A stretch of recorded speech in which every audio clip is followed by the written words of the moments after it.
पंजाब के विच एक लाजमी मजमून की हैसियत नाल प्राइमरी टू आला क्लासां तक लाजमी पढ़ानी है, हर हाल पढ़ाना।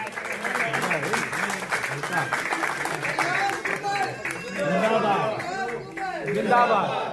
दूजी गल याद रखो, दुनिया में कोई बंदा ऐसा नहीं जिन्हों अपनी मां नाल प्यार ना होवे। और नाल याद रखो, जे मां नाल प्यार करते हो तो ओदी बोली नाल भी करो, मां बोली नाल।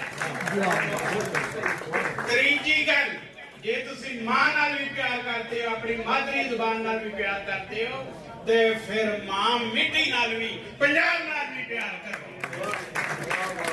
वो किवें करना है? वो इंज करना है कि आजकल बड़ियां तहरीकां शुरू हुई ने, पंजाब में इंज करते हो नहीं, पंजाब का वजूद हमेशा हमेशा कायम रहेगा इंशाअल्लाह।